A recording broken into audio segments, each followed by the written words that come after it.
Welcome to the DevReady Podcast. Today we have Joana Inch joining us from Hat Media, and also just recently started out the SaaS Accelerator with Stuart Marshall, who we interviewed. I think it was episode 7 off the top of my mind, I believe it was. Joana, thanks for joining us. Thank you. Happy to be here. Thanks for having me. So, Joanna, we're here to talk a little bit about marketing, and especially within that SaaS B2B play. Tell us a bit about your background, how you originally got involved in marketing, and how Hat Media came about. Yeah, happy to. So I originally started out in, oh God, I'm going to show my age here, but over 15 years ago in TV marketing and radio and cinema. And very quickly I caught on to digital, and it just became a passion of mine. I Okay. kind of saw the future of it. It was super exciting dealing with all these innovations and tools that kept coming out. So I launched my own company called Hat Media over 10 years ago. And very much we specialized in Google AdWords, SEO. We built websites and we focused on messages as well for clients. Now, keep in mind, this was back in the day before Facebook wasn't even alive. So there was Okay. so little out at that time to hmm do with hmm marketing. Um, and since then, it's so much has come out. It's just been so exciting. We've caught on to Facebook. You have hmm LinkedIn. You Yes. have YouTube. You have marketing automation platforms such as hmm HubSpot, hmm Marketo, Eloqua, Salesforce, Pardot. There's just so much out right now, and so much SaaS as well around things like building marketing funnels, Yes. um, pay-per-click advertising, programmatic. It's just really come a long way. So what we did probably about in 2016 or 17, we actually hmm niched to just be helping technology and software clients. hmm Um, One of the clients that we onboarded at that time was Lenovo, so we did quite a lot of content marketing for them with Okay. really good Nice. results, hmm and it's just helped us learn a lot of findings and to implement for all of our future SaaS clients as well. So there's definitely some unique things in terms of digital marketing for the SaaS and tech space that one can implement to have an effective campaign. Okay. So in terms of Lenovo, so what did you do with them? Was it around hardware, software space? What was it in particular for Lenovo, generally a hardware Yeah. provider? Yeah, no, definitely the hardware. hmm Yep. hmm Definitely hardware, and it was in the Uh-huh. B2B space, so Okay. definitely selling across the Yes. APAC region, Yes. trying to get hmm more businesses hmm to buy, yeah, laptops, the Lenovo Laptops. Yep. laptops. Get it. So. What we did was hmm at the time, this was actually quite controversial, and it was really hard to kind of get it across, but it's just had such good results that you're kind of hmm seeing a lot of brands picking this up now and doing it. What we did was we built a brand agnostic website, and it was called techrevolution.asia.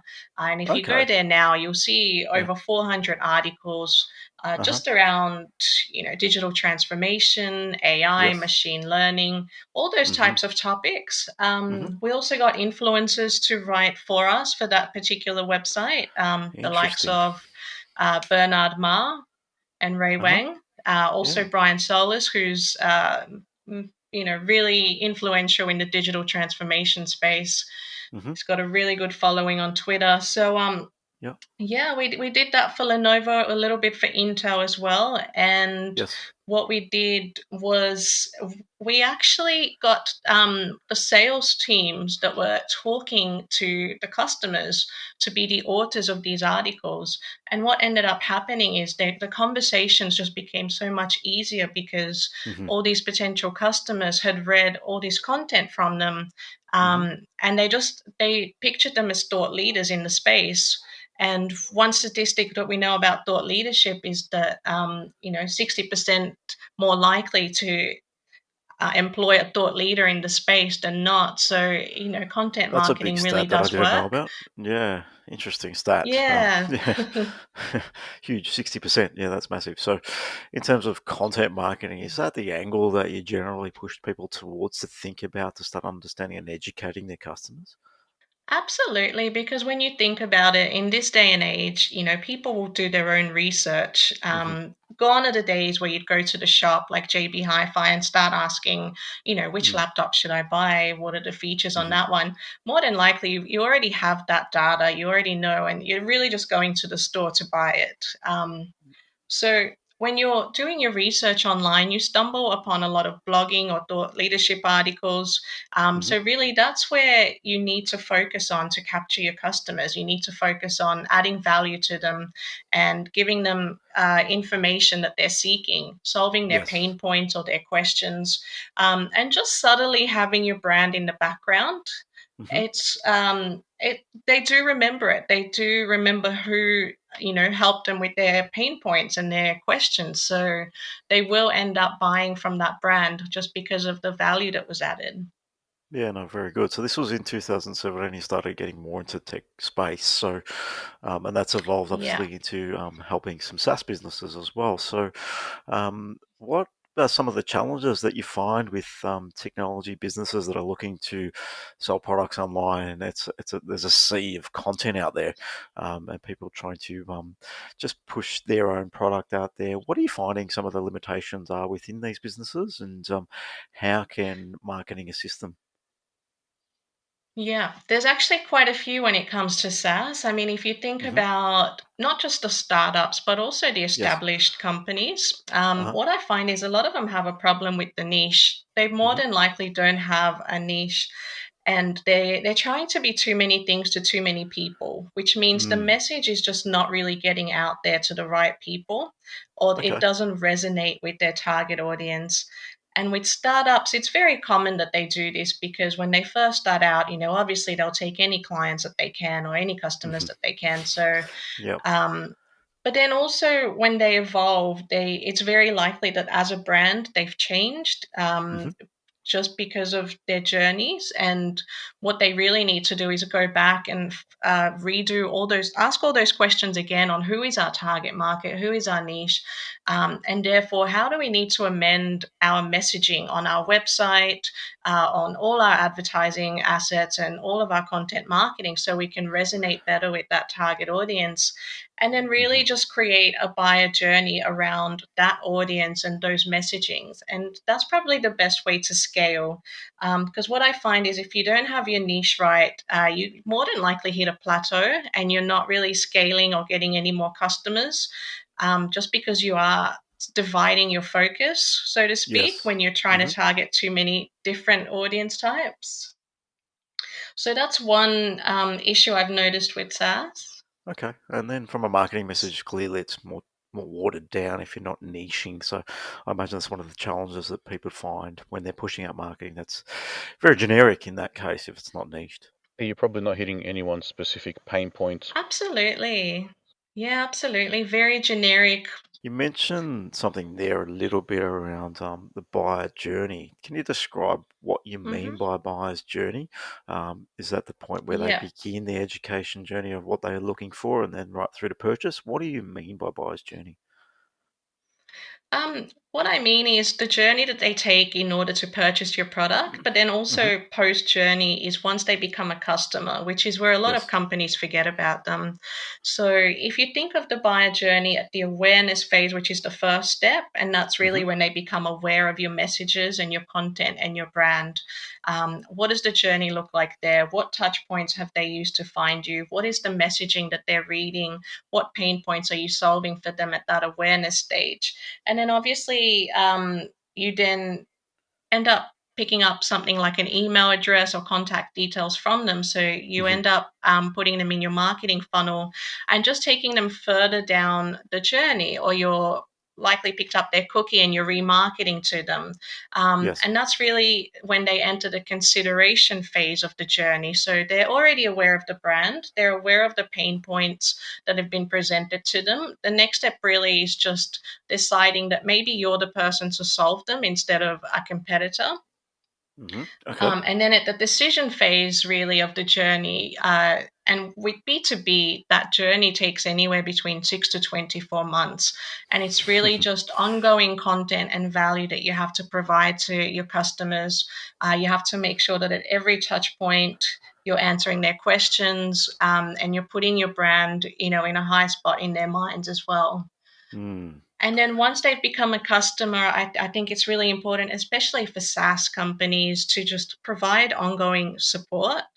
Hmm. A lot of them don't, and as you know, a lot of customers do have issues with software. And one thing that's really frustrating is if they can't get, through to the call center or someone or any kind of documentation where they can work out how to use the software. So they end up churning. So what we find with a lot of SaaS companies that are not very focused on their customers is they have a really high churn rate, because they likely adopt the software, but then they're not really sure how to use those features. Hmm. They're having, glitches or issues with the software that are not getting fixed. So they end up just not using it and then not renewing. And that's the last thing you want in business. Yeah, exactly. So is that the marketing needs to sort of not continue for existing customers, not just the acquisition state? Yeah, absolutely. Absolutely. You can still continue to nurture your existing customers. They actually become your biggest advocates. They spread the word. It really helps because you end up building customer success stories around those specific customers. And if you have focused on niching and you've nailed your niche, then what you have is a whole bunch of customer success stories that you can then repurpose to other people in the same industries or with the same pain points and job titles. So it's much easier to grow and onboard customers when you have that type of content at your fingertips. Mm. In terms of our thinking, just taking it back to our understanding from a content marketing perspective is, the more you can share and help that buyer as they're going through that journey, the better. And if you know, if just I think taking that buyer out of the conversation for me anyway, it's more about how are we helping serve people in the marketplace to get better results. If you can start from that point of view, I find that quite an interesting place to look at it and not consider them as you're not selling anything, you're just trying to educate. And I think people step into that frame of reference, it can be a little bit easier to build content then. How do you find when working with customers, educating them on the fact of, all right, this is what the market needs, wants, and desires, but they're still happy just to go about putting their products and this sell to customers? What are some of the challenges that you might find in this space? Yeah, I definitely find that a lot of clients who Hmm. are kind of not on board with content marketing as much feel Yes. that they need to be pushing their product, but not Hmm. so much the product. They also feel like the message on the website needs to talk about the features of the software, as an example, Okay. and Hmm. just solve those external problems, so to speak. And what we find in marketing is, just convincing them to focus on solving internal problems for their customers, which is really the type of problems that keep them up at night. Okay. So it's Hmm. it's not really the software or the features that are going to sell the product. It's how you're going to solve their pain points, and really just Hmm. doing some research around discovering what their pain points are can be challenging with some clients. Hmm. Um, which is why we tend to do a whole buyer persona workshop where we ask really difficult questions. It's actually quite a painful process, but what comes out at the end is just Yeah. really good info around, well, who are your Yep. customers, and Hmm. what problems do you need to solve, and therefore this is how you need to amend your message. You need to focus on your internal problems. Just to give you an example of what I Hmm. mean by external and internal problems, Yes. right now, for example, an external problem could be, well, I need a car. I need Hmm. to buy a car. That's the external problem. I don't have a car. But the internal problem is, well, I need mobility. I need to be able to get around. I need that freedom of, traveling. There's one really good website that I keep mentioning as well on my marketing automation events and Hmm. webinars. They're basically a small business accounting firm. Okay. And so the external problems that they would be solving is, we help you with your cash flow and we help you save on tax. But that's not Hmm. really what help keeps their target audience up at night, and their target audience is small business owners. But if you look at their website, the message on their website is really good. It focuses on internal problems because it's all about, we help you make more time for your family, and we help you focus on your business. And it's really those internal problems that allow them to be so successful, because it really does resonate with their target audience, if that makes sense. It does. So from a content perspective, and if you're pushing out content, would you generally want to focus more on the internal problems that you're attempting to solve, or is it more the technical side? What does a SaaS business or a technical business out there do to produce content? What should be their drivers? Luckily, there's a lot of tools out there Hmm. that help SaaS businesses determine, what their customers are actually searching on Google, as an example. Yes. Hmm. There's websites like Answer the Public, for example, that can tell Hmm. you just around your keyword or your key product, what are people actually asking? What are they searching for in Google? Hmm. And you'll see quite a lot of searches coming out of that. So that's really a good platform to go and see, what kind of content should I be writing that people are already searching for. And therefore, it would help my business to be optimized for these types of searches. Um, and what you'll notice is a lot of the searches in this day and age are conversational searches. They're not the Uh-huh. way we used to search 10 years ago, which was just, one, two, or maybe three keywords. Hmm. Now we're very much searching the way we speak to our friends. And a lot of us are using voice search as well, and that's growing year on year on. So I think not just SaaS companies, but any Hmm. companies, when they're writing content, they need to keep in mind that the topics or the titles they need to write about, one, they solve a pain point, but two, they're conversational, and it's very much how do I or how can I, instead of just your main keywords. Yeah. So It's not. very question driven and Mm, answer Yeah, very oriented when you're question doing Google driven. search results as well. mhm. Yeah. So the Answer the Public Absolutely. And is quite a good tool in terms of, yeah. I think if anyone wants to check it out, Answer the Public. We've used it a little bit in our content strategies, but yeah, you put in a keyword and it might be um, great, great. I don't know. It might be books, something about books, and then people might say, "What's some?" And the question might people ask, "What's a great book to read in this area?" And you'll get certain questions, and you can just write a blog article and answer those questions that people are looking to solve and problems are going to solve, and that's really cool piece of technology that Yeah, and the quite problem a comes down significant. to Yeah, finding the right question or the right keywords. correct. So it probably comes down Yeah. to being that niche, Joanna, you mentioned earlier, and if you're not understanding that, then you won't be able to ask the right mhm. question or formulate the right content. Hmm. Yeah, absolutely spot on. So now you're obviously an avid fan of content marketing and content strategy. Mhm. You've got a niche. We help assess. You mentioned something about personas and buyer personas. What are some of Yeah. those tough questions you might ask a client around how to actually understand their buyer personas, what their pain points are? Yeah. Yeah, like I said, it's a very painful process, and it goes for hours, sometimes half a day of just Nice. questions, Yep. relentless questions on who your buyer personas actually are. We ask Yeah. not just job related questions like what is their job role, and Uh huh. what company do they work for, and what's their career experience, but also what is their day to day, and what challenges do they face in their work environment, and who do they report to, as well as psychological questions. So, just as an example, what do they do outside of work? What social media platforms do they visit? How do they consume content? Is it ebooks? Is it webinars? Is it podcasts that they prefer? Also, are they family people? Are they young? Are they older? Kind of demographic as well really plays a role in Hmm. figuring out who this avatar is, and then therefore how do we communicate to them. Now, do you get during that journey? Would you find that some customers just don't know how to answer half those questions, therefore market research is required? And if so, how do you recommend clients go about actioning some market research?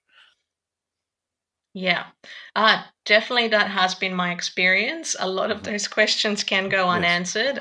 I Uh-huh. found that something that works really effectively is instead of just speaking to, say, the marketing person in the organization or even just the founder, it really helps to speak to the entire team. So the salespeople, the customer service people, people that speak to these customers on an everyday basis, they Hmm. tend to be able to answer some of these questions a lot better than what the owner or the marketer can.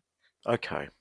Yeah, because they're really in and talking to customers and understanding probably better than, the marketer that's sitting in the office trying to put a pitch together or some content together. So that makes sense. So that's all well and good if I'm in a business operating selling. What about if I'm starting out? Where do you recommend I start? I've just maybe I'm a tech. I'm building a tech product, trying to solve a problem. Where would you recommend someone like that starting out? Maybe they've got one or two customers and they're just looking to grow their business. What should I do?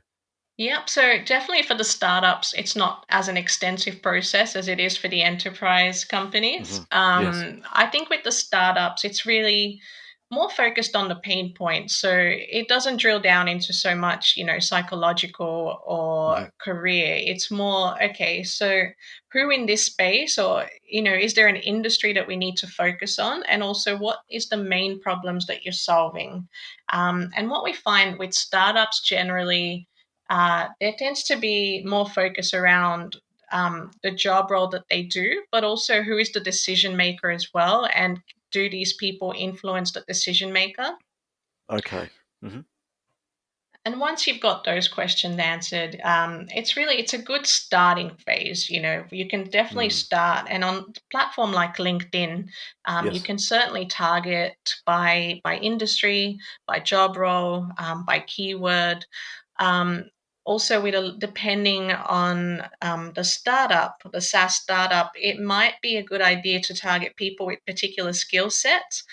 Just to give you an example of Hat Media, for example, when we look at leads on LinkedIn, we make sure that they, have the HubSpot certificate as an example. So you could be looking at skills to do with HubSpot.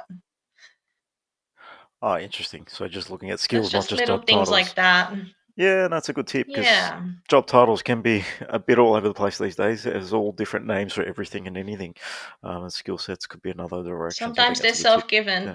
Yeah. Yes. Yeah, I think a lot For of a the lot time, of actually. startups, they are. We used to work with a wizard, A wizard, yeah. What was he? A front creative end wizard. wizard, or Yeah. something What? like that. Yeah. So good luck searching that through LinkedIn. So I think skill set was an interesting point there.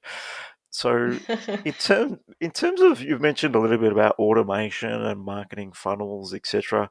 Mhm. Um, in terms of do you think the business should own their own blog, video content? Should it be a cross pollination of content, or is there a particular one they find that works, or is it just industry based or industry specific as well? Yeah, no, absolutely. It definitely needs to have a variety of different types of content. So, Hmm. because when you think about it, different people like to consume content differently. A lot of people like Yes. to listen to podcasts just while Hmm. they're on the bus on the way to work. Mm. Some people love to watch webinars just on in their lunch break. Hmm. But then you have the readers who would love to download the ebook or read it on their Kindle late at night. So, Mm. it's really you. I recommend having all different types of formats, but what people need to realize, it's really easy to repurpose one bit of content into all three of those categories. So if we're doing a podcast right now, as an example, you could easily transcribe that and turn it into a blog or multiple Hmm. blogs.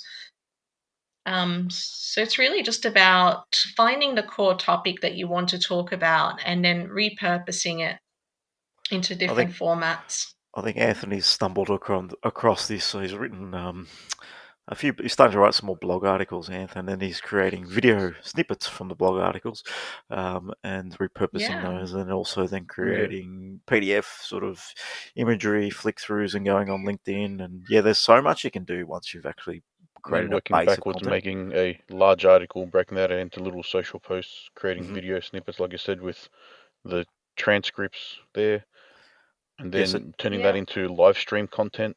Hmm. that's another option. There's so much options out there once you have a block of content that you're actually working with. So for us, just to give you an indication of what we do. So we build the podcast and we create little video snippets, and out of those, post them individually. So that's another form of content. Transcriptions is another way. We're just posting transcriptions at the moment, but yeah, turning into blog articles could be another means of what we could do within the DevReady podcast itself. So there's always different ways and different means of using content, because it's all knowledge. It's just how you share it. Absolutely. And I found, I mean, lately I've been using the app called Otter. Not sure if you've heard of it. It's just absolutely brilliant at transcribing everything. Mm-hmm. So every Otter. Okay. time I go to a meeting, yeah. I also find it's a lot better at taking notes when in a meeting. Uh-huh. Just turn it on and just focus on having that conversation instead of trying to write notes down. Mm-hmm. There's a lot of software out there that can really help you with, note taking and transcribing and repurposing content. So, yeah, just definitely do a search for Otter, and there's many, many others as well. Yeah, no, that's a good tip. So, in terms of, let's get a little bit into some more of the technical side of things. So, if Hmm. I'm building content and I'm looking to build, just say, a list of people that are interested in what I'm doing, what are some of the recommendations Hmm. that you might look at to engage your particular target audience into maybe downloading a piece of content, providing an email for you? What would you recommend doing in terms of a funnel? Yeah. Um, I'll give you my experience and what I personally do for myself. So Okay. I would go on something like LinkedIn Sales Navigator, Hmm. and I would automate a lead list to be put together. And LinkedIn's really good at sending you those on a weekly basis. Like, these are the new leads that fit all of the descriptions that you've just mentioned. So once you know who your buyer persona is, you can easily go into that platform and put those in. Once you've got those, I would connect with them on LinkedIn with just a nice personal message. Hmm. Um, and then the next step really is just to invite them along to a webinar that I might be hosting, or a podcast, or just a bit of content that I know will definitely add value to their day, or the work challenges that they're having. Okay. Um, Having said that, I've recently discovered a software that can automate that entire process, which is called Octopus CRM. Um, Okay. Yep. so you can literally take your LinkedIn Sales Navigator lists, put it in a Yes. platform like Octopus CRM, and build Hmm. a funnel of not just email marketing. We already know tools that do email marketing and Mm. automate that. Hmm. However, this is actually automating your LinkedIn in mails that you're sending to people, and you can also automate, actions on LinkedIn, like endorsing them for specific skills as well. And Hmm. the reason why I love using LinkedIn in mails as a platform and not just emails is because if you look at the average open rate of an email, it sits somewhere between 20 to 25%. Whereas if you Okay. compare that to a LinkedIn in-mail, it's actually at 60%. So a lot more people are opening up their social media platform messages, as opposed to their emails. Mm. Something about seeing that red Much higher. dot notification that they just can't bear to live with. So they'll always open up their social platforms, read the message. And I find that they're a lot more responsive as well through platforms such as Interesting. LinkedIn. Hmm. You can also use Facebook Messenger as well. You can even build a chatbot around that. So Hmm. there's definitely a lot of messages out there that you can automate, and using social platforms, I think, is key if you want a bigger response rate. And really, just as we talked about repurposing content, it's good Hmm. to use different touch points as well. So, not just email, but use LinkedIn, use Facebook. There's multiple ways in which you can get in touch with your audience. And in terms of, are you finding, just say, you're servicing B2B, would obviously LinkedIn be your best market, clearly, but Yeah. are you also repurposing and using Facebooks, for example, to market, or is it just, yeah, for B2B, let's just stick to LinkedIn? It really depends on the client. For a lot of clients, I do actually use Facebook. I find it quite effective. For myself personally, I just tend to stick to LinkedIn. Okay. So I LinkedIn only. find Yep. that Facebook is really good at generating leads, but when you look at the quality of the leads and you look at, which leads actually converted into customers and then which ones have remained loyal customers over the years, you find that majority do actually come from LinkedIn. Okay. Because people, when you speak to people on LinkedIn, it's very much a professional relationship and communication, and they almost expect to have those conversations on LinkedIn, whereas Facebook can, I suppose people can get distracted on Facebook, and yeah, It's it's a really different good for target lead gen, audience. but probably Yep. not. Yeah, definitely a different target audience. So it But really depends on what industry we're servicing. I mean, we have some clients in the real estate space or property industries, and they have software in those spaces, and we find Facebook is absolutely brilliant for them. But then we have, other clients that do workforce management as an example, and we found that Facebook didn't, was not very good for them. So it's really just about experimenting with different channels and finding where you have the best results. And I think being able to track and measure, from the blog that you put up down to who has actually converted, what have they read, where did they read it, and just knowing exactly what bits of content, but also which channels have performed best for you. You can then just become really hyper focused on those effective channels.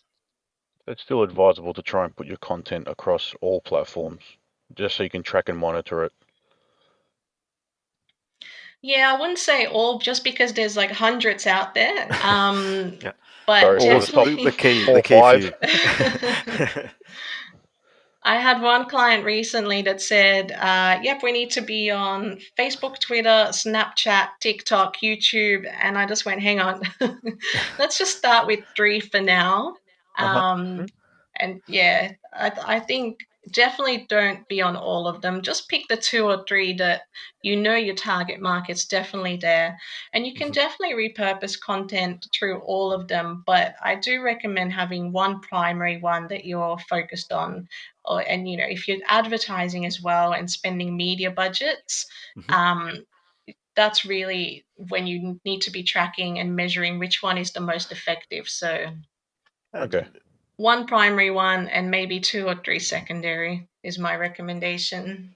Okay, Okay. get it.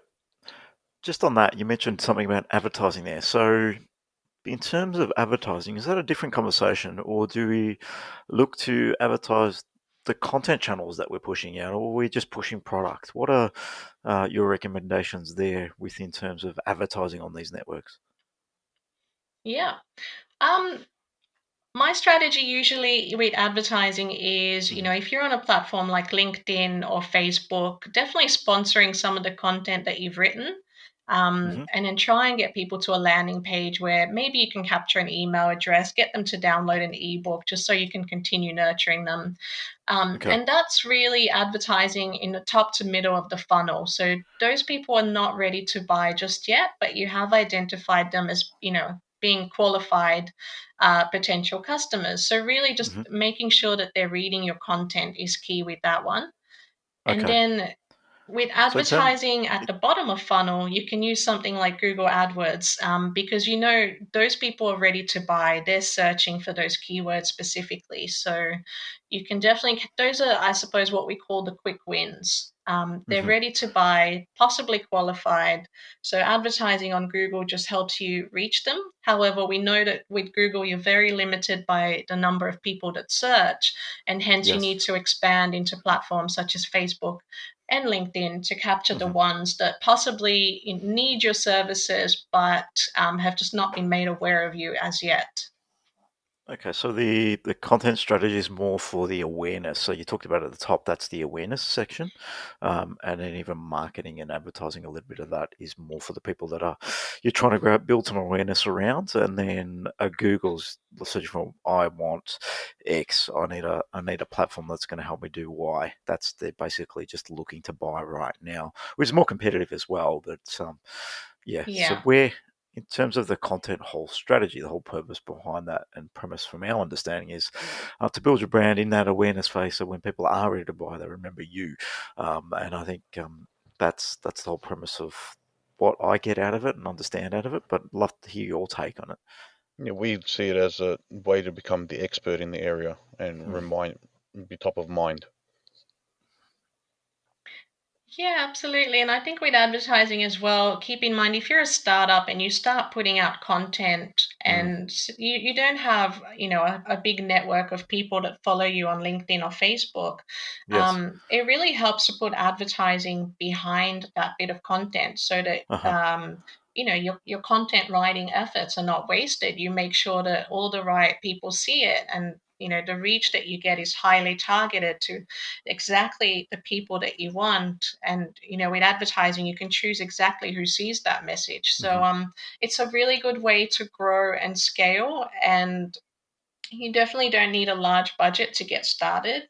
Uh-huh.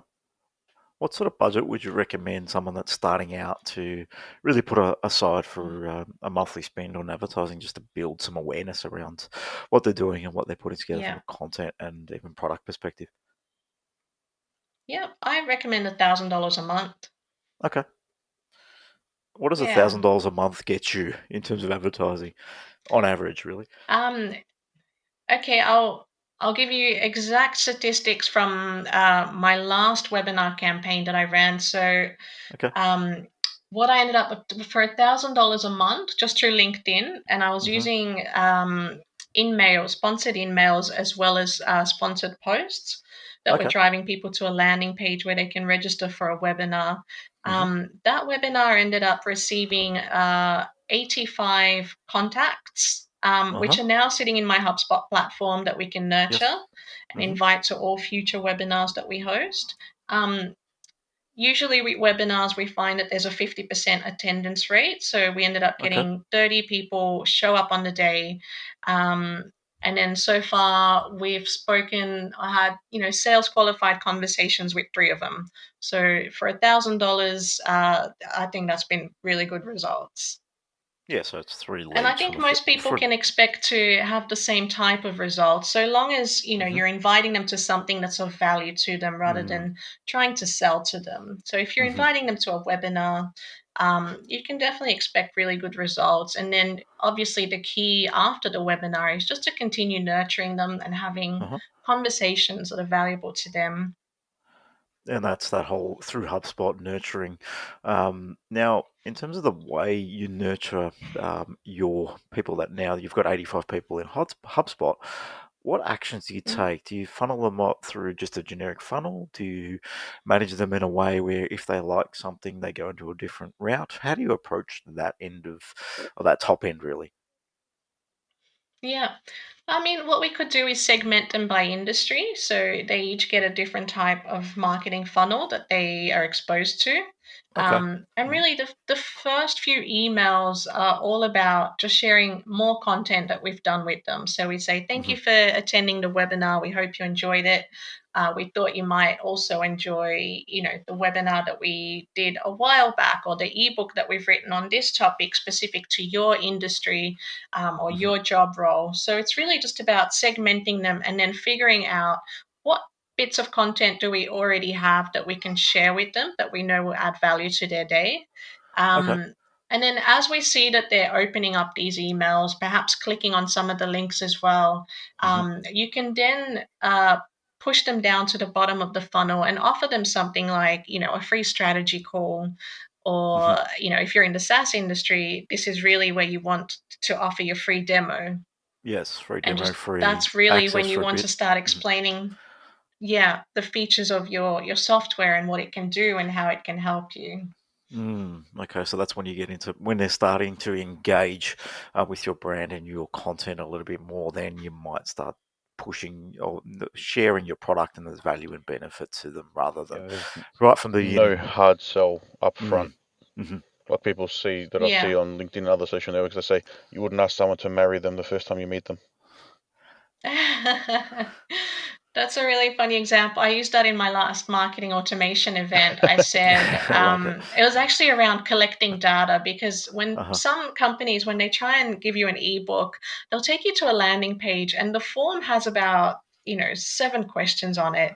And instantly the customer is put off by filling out this form. They don't want the ebook anymore. So my suggestion is, think of it like dating. If you go on your first date, you're not going to start asking this person, what's your mother's maiden name, and what's your date of birth? Just Well, how many questions kids like would you that. like to That have? exactly. Yes. It can't be too pushy. No, I think, and I shared a post, actually a conversation. I think that's from podcast with Stuart. Stuart, yeah, it was the other day where through the podcast he talked about the exact same thing, in terms of there has to be some value given, and if you ask people um, 15, 20 different questions before you give them some value, they're probably it's a massive barrier to entry. So yeah, just be open Mm. to the fact of if you're giving away some value, an email is more than sufficient for them to give away. Yeah, so I think that's an important point, really. Yeah, and just trust the process, really. Trust that they will, remember your brand, remember Hmm. the bit of content that they consumed from you, and Yes. really just be patient, because in my experience, a lot of them, maybe they haven't um, responded to some of the emails straight after the webinar, but a lot of them have actually ended up calling me 2 or 3 months later and saying, Hmm. "Oh, I watched your webinar, or I attended your event, and it just turns out that now I have a project that I need to work on, so I thought of Hmm. you." Mm. Yeah, I think we and that's the awareness phase. Not everyone's ready to buy. Clearly, I think it's on average it's Yeah. 3% of people that are ready to buy your service, from what I've read. The rest are all more awareness, education phase. So they might see your webinar, they might perk some interest in that because they've thought about, for in your world, we need to do some additional marketing, but and maybe build some content funnels, etc. But in reality, I mean, just not ready for that right now. And yeah, like you said, that might come back to you in 2 or 3 months. So I think trust the Yeah, process is a really good point Yeah. there. Yeah, the timing needs to be right, and that's Yeah. the correct. whole point of that marketing strategy, is to be top of mind. So when it is right, you're remembered. Mm, Exactly. And if you consider the B2B industry as well, and the reason why it takes anywhere between 6 to 24 months is, more than likely these companies already have contracts with an existing supplier at which they need to kind of have finished. And only then can they invite, other vendors to come and pitch for the job. Or so it's really a lot of internal issues and processes that you can't control. Even if they love you and they want to work with you, that stands in the way. So yeah, just trust the process and be patient and keep doing content. It will definitely pay off. yeah, so I think a key takeaway from today's conversation is right content. First and foremost, understand your niche clearly, because otherwise you're writing content that's not servicing the right people, and continue to produce that content.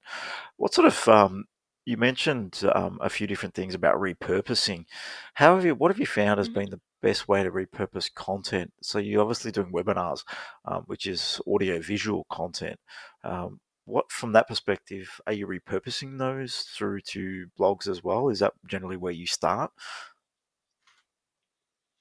Yeah, absolutely. So with the webinars, I can Hmm. transcribe them and turn them into Yep. mini blogs. But what Hmm. I've found most effective is, yeah, I'll take a 1 hour webinar Uh-huh. and I'll take key points from it, like no more than 2 to 3 minute talking points, and I'll Hmm. actually repurpose it as just content for my LinkedIn posting. Which has created a lot of conversations. Actually, it's created a lot of conversations around appearing on other webinars and guest starring Yes. on podcasts, Uh-huh. because people can see that I'm sharing lots of that type of content. So, Mm. and something we definitely one of the services that we offer to clients is webinar marketing. So something we promise to do for them is, once you're done with your 1 hour, we turn that 1 hour into, say, 7 or 8 2 to 3 minute snippets that you can then repurpose on your social platforms, Hmm. and then use those to invite them to a landing page where they can download the entire webinar if they wish to, or Yes. any Hmm. kind of further assets that they might be interested in.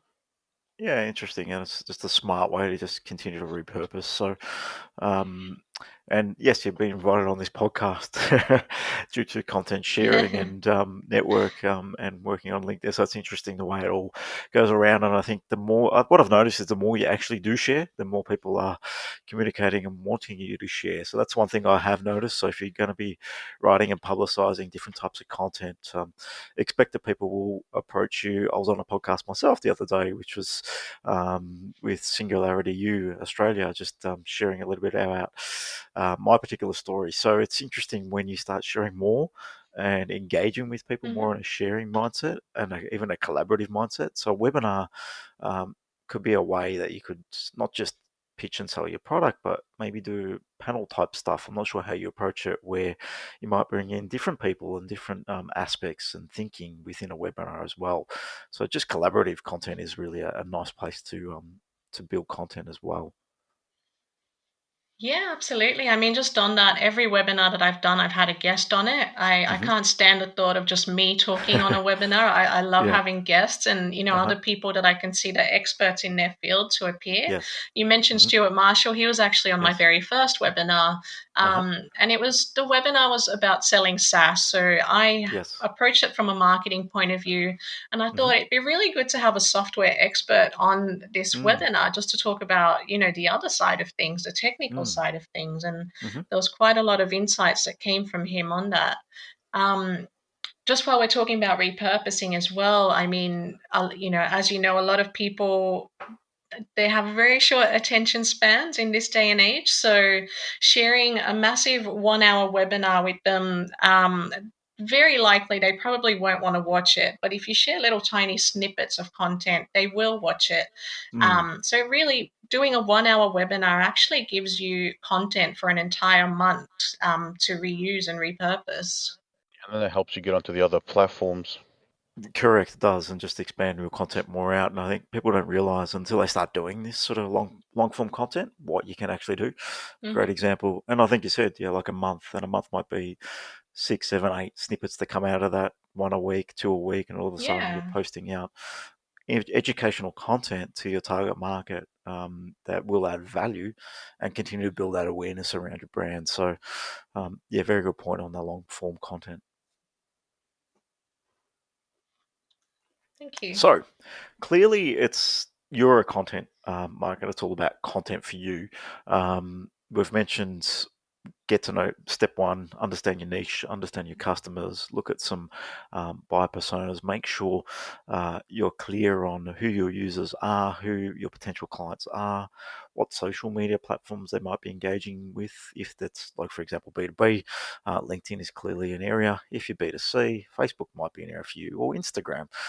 It really depends on the type of product that you're selling and who your customers are. From there, you've talked about building long form content and different types of content. So everyone's different. I think that's an important point here.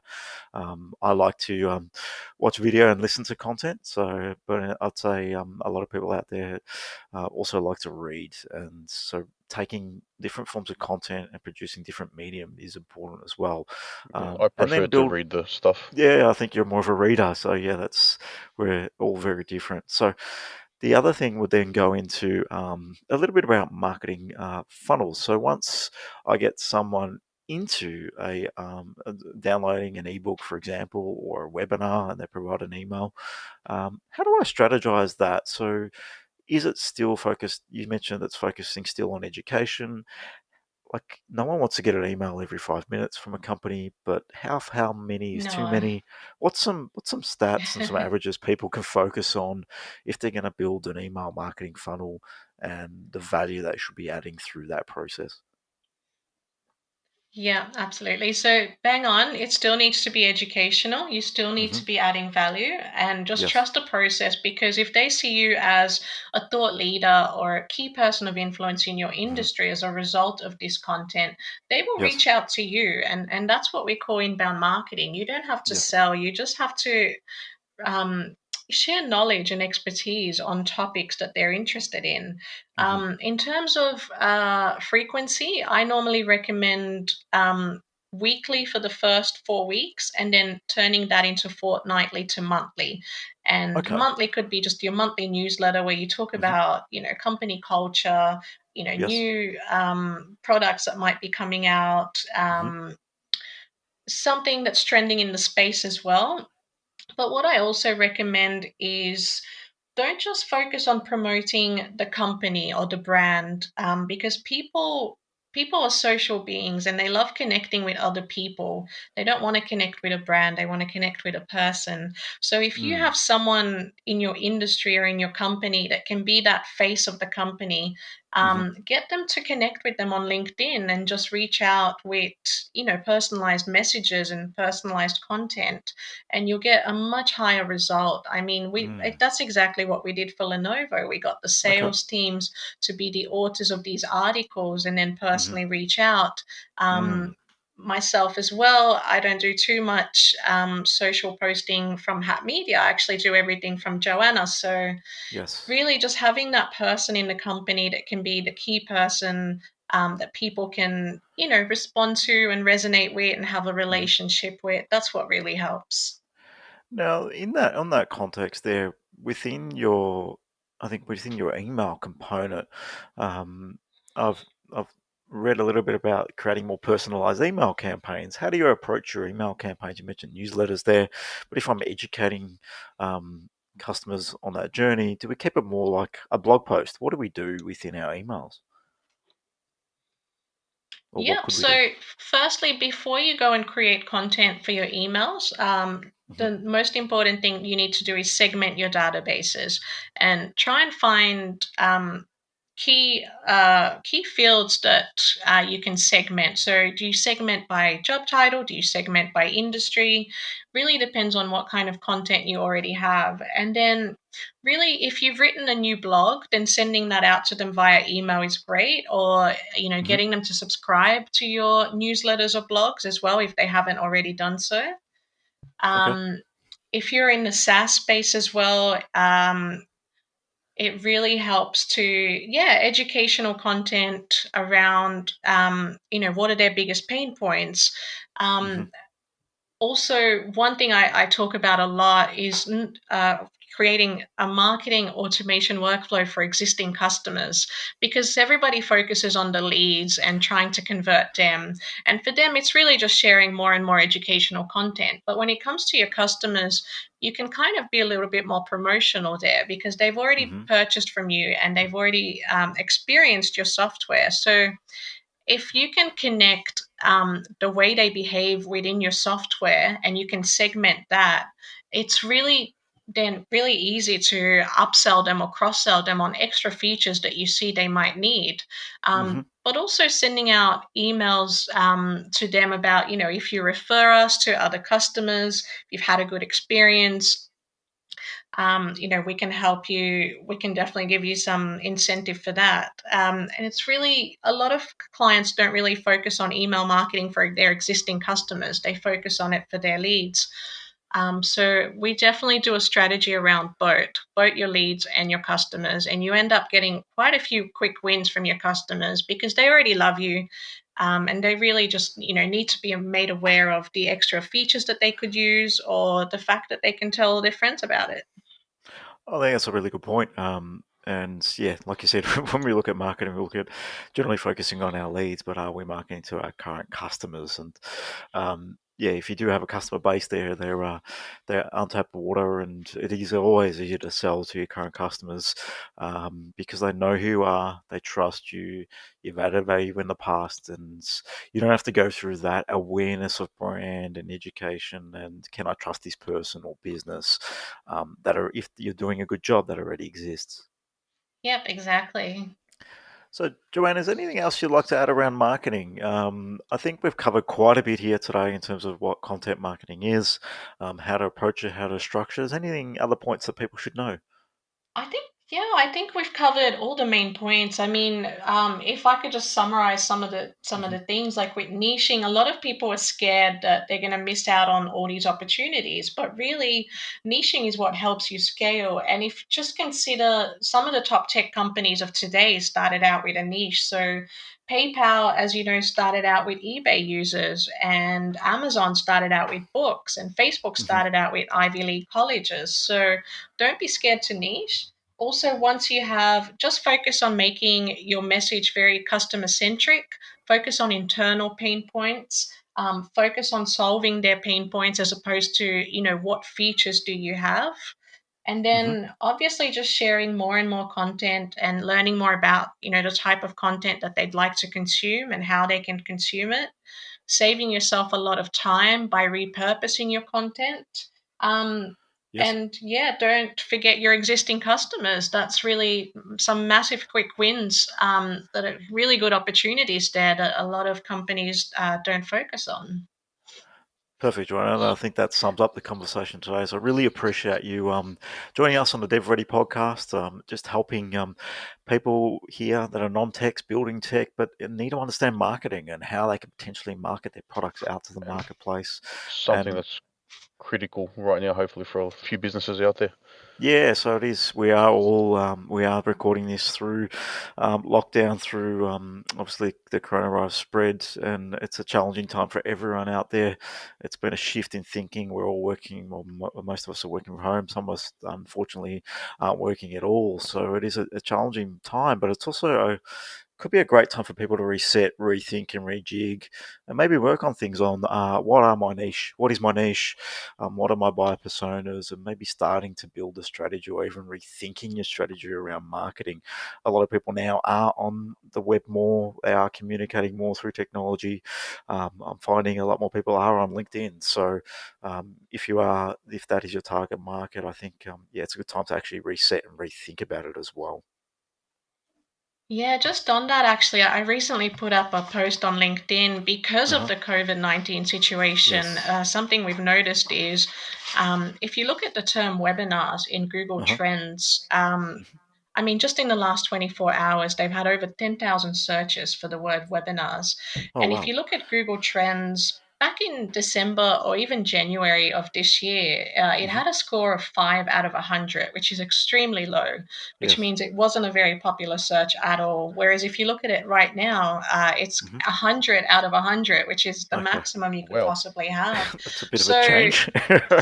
Yes. yeah, absolutely. So I've been saying like now is the perfect time to Uh-huh. do webinars. Yes. And one hmm thing I mentioned as well is just my experience. We've been doing quite a few webinars for ourselves and Hmm. for clients, and I've noticed Yes. that the attendance rate is a lot higher when you do them at night time, like Interesting. 7:30, Hmm. 8 o'clock, slightly after Hmm. dinner. And I think the Hmm. reason for that is during the day, a lot of people are having to homeschool their children right now. So Yes. it's definitely challenging finding that time to watch a Mm. webinar. Whereas at night, they're very much happy to escape into their computer and consume content. So Hmm. if you're thinking about webinars and, COVID-19 has made you postpone it, definitely rethink that strategy. Hmm. Definitely try and do a webinar nonetheless, and do it at nighttime would be my suggestion. Oh, perfect. Thanks, okay. Joanna. In terms of just one more question on webinars, how engaging do you find people within a webinar are? Do you find you get questions or just a Yeah. conversation generally? Are they engaging from that perspective? Absolutely. If you consider ebook versus webinar, with Yes. ebooks, you have no idea how much the person has actually read, or even if they've Mm. read it at all. And we've sometimes Correct. called people after ebook Uh-huh. downloads and they've gone, oh, well, sorry, I haven't actually read it yet. Whereas with Uh-huh. webinars, you know exactly who's attended, you know all of the content that they've consumed. But also, if you're using a feature like Zoom, you have really cool features that you can use, such as Hmm. polls and Q&A and chat box. So as long as you utilizing those features, you can see exactly who's engaging with Mm. them. And I find that they do make webinars a lot more interactive and engaging. So definitely run a webinar. If it's your first time, have a look at some webinars from from Zoom themselves or from Yes. On24 or WebEx or whoever you want to use, because Hmm. they do a really good job at showing you how to use some of those features. And it certainly helps you be more engaged with your audience. So you're not just talking at them through a screen, you're actually, answering some of their questions as well. Hmm. Yeah, because you want it to be Yeah. engaging. So I think that's some good tips to wrap up there. So, Joanna Inch, thank you for joining us. I think that's been quite insightful. Some people that are looking to build some a content and a marketing strategy behind their technology, SaaS business, whatever it might be. So, really appreciate you coming on and sharing your learnings over the past 15 years within marketing and what you're doing currently in the space. And it's always an evolving space. So I imagine you're always learning as Absolutely. to what works and what doesn't. So if anyone wants to reach out to you, Joanna Inch will share obviously the podcast via LinkedIn. So we'll share out her details via there. Hat Media as just hatmedia.com.au. Is that Yeah, correct? yeah, that's right. And but also, best way is just to find me on LinkedIn and say hello. Yep. And Easy. we'll mention you in the comments once it goes out. Yep. Thank you. And this is being recorded on Good Friday. So have a quiet little Easter and hopefully enjoy Thank your you. 2 You and 5-year-old too. running around. I'm sure you have a lot of fun in the backyard at And least. yeah, stay safe as well. And Yeah. thank Well, you. Thank you.